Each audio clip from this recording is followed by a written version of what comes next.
আমি আজকে বানিয়েছি পটলের ভর্তা। এটা আপনারা গরম ভাতের সঙ্গে বা রুটির সঙ্গে পরিবেশন করতে পারবেন। দেখতে থাকুন আমার রেসিপিটা আমি কিভাবে বানিয়েছি। যদি ভালো লেগে থাকে তাহলে আমার চ্যানেলে লাইক, শেয়ার, কমেন্ট ও সাবস্ক্রাইব করে দেওয়ার অনুরোধ রইল। সম্পূর্ণ ভিডিওটা দেখারও অনুরোধ রইল। নমস্কার বন্ধুরা, কুকিং অর্পিতাতে আপনাদের সবাইকে স্বাগত জানাই। আশা করি আপনারা সবাই ভালো আছেন। আমি আজকে বানাচ্ছি পটলের ভর্তা। সবসময় তো পটলের একই রকম তরকারি খেতেও ভালো লাগে না। এইভাবে একবার বাড়িতে ভর্তা বানিয়ে অবশ্যই দেখতে পারেন, খেতে কিন্তু খুবই ভালো লাগে। দেখতে থাকুন আমার রেসিপিটা আমি কিভাবে বানাই।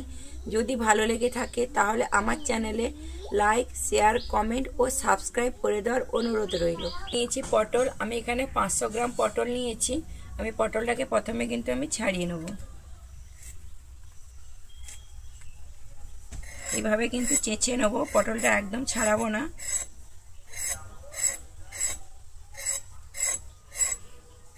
পটলটাকে কিন্তু আমি খুব ভালোভাবে চেঁচে নিয়েছি। আমি এরপরে পটলটা কেটে নেব। পটলটা কিন্তু একটু ছোট ছোট সাইজ করেই কাটবো। এই যে দেখুন এইভাবে কেটেছি। আমি এইভাবে বাদবাকি সমস্ত পটলগুলো কিন্তু একইভাবে কেটে নেব। পটলগুলো কিন্তু একইভাবে আমি কেটে নিয়েছি। নিয়ে কিন্তু আমি খুব পরিষ্কার করে এখানে ধুয়ে নেব। পরিষ্কার করে ধুয়ে নিয়েছি। এরপরে দেখতে থাকুন আমার রেসিপিটা আমি কিভাবে বানাই। আমি উনুনে কড়া বসিয়ে দিয়েছি। আমি কড়াইতে জল দিয়েছি। আমার জলটা উষ্ণ গরম হয়েছে।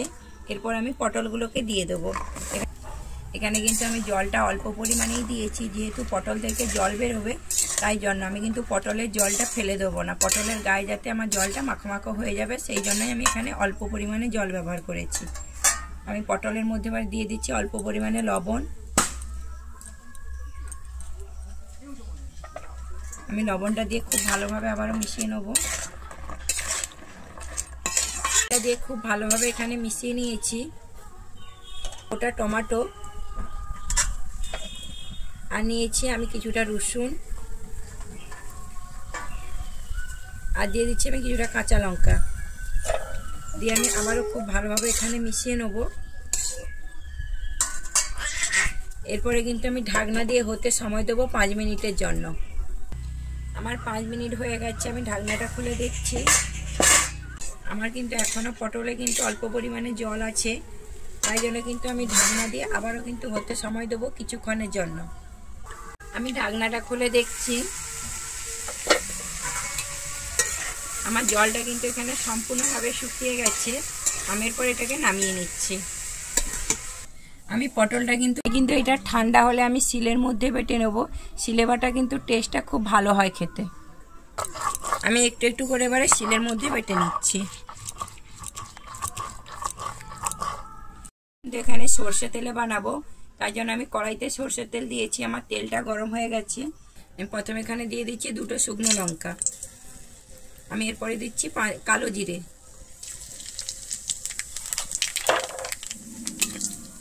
আমার শুকনো লঙ্কা আর কালো জিরেটা কিন্তু খুব সুন্দর ভাজা হয়ে গেছে।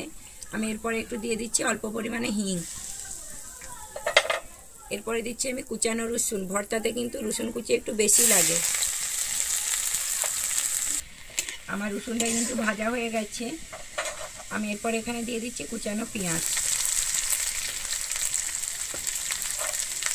পেঁয়াজটা দিয়ে কিন্তু খুব ভালোভাবে আমি ভেজে নেবো। এখানে আমি এই পেঁয়াজের মধ্যে এবারে দিয়ে দিচ্ছি কিছু কুচানো কাঁচা লঙ্কা। ঝালটা অবশ্যই আপনারা আপনাদের পরিমাণ অনুযায়ী দেখে দেবেন। আমি পেঁয়াজ আর কাঁচা লঙ্কাটা এবারে খুব ভালোভাবে ভেজে নেব। আমার পেঁয়াজটা কিন্তু এখানে খুব ভালোভাবে ভাজা হয়ে গেছে। কাশ্মীরি লঙ্কার গুঁড়ো আর দিচ্ছি সামান্য পরিমাণে একটু হলুদ দিয়ে আমি আবারও খুব ভালোভাবে এখানে মিশিয়ে নেব। আমি যেহেতু হিংটা দিয়েছিলাম, হিংটা দেওয়ার কারণে কিন্তু একটা সুন্দর স্মেল ছাড়ছে। আমার সমস্ত মশলাটাকে এখানে কিন্তু খুব ভালোভাবে ভাজা হয়ে গেছে। এরপরে আমি এখানে দিয়ে দিচ্ছি বেটে রাখা পটলটা। পটলটা দিয়ে কিন্তু আমি খুব ভালোভাবে মিশিয়ে নেব। এখানে কিন্তু আমি এক্সট্রা কোনো জলের ব্যবহার করব না।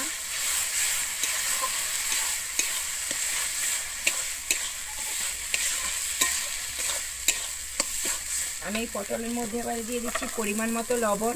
যেহেতু আমি সেদ্ধর সময় লবণ দিয়েছিলাম, তাই জন্য কিন্তু লবণটা দেখে দেবো। আর দিয়ে দিচ্ছি সামান্য পরিমাণে একটু চিনি, দিয়ে আমি আবারও খুব ভালোভাবে এখানে মিশিয়ে নেব।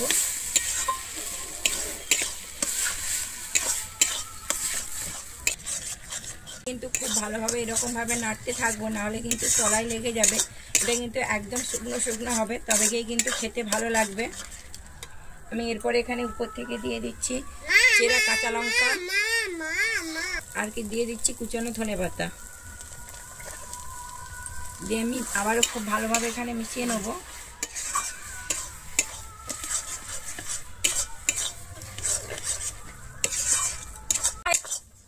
পটলের ভর্তা কিন্তু একটা মজাদার রেসিপি, আপনারা চাইলে বাড়িতে অবশ্যই একবার বানিয়ে দেখতে পারেন, খেতে কিন্তু অসাধারণ লাগে।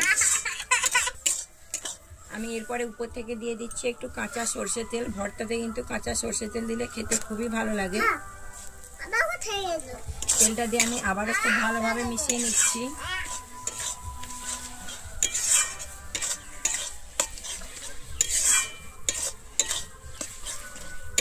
আমার রান্নাটা কিন্তু এখানে সম্পূর্ণভাবে রেডি হয়ে গেছে। যদি আমার এই রেসিপিটা আপনাদের ভালো লেগে থাকে, তাহলে আমার চ্যানেলে লাইক, শেয়ার, কমেন্ট ও সাবস্ক্রাইব করার অনুরোধ রইল। আমি এবারে নামিয়ে নিচ্ছি।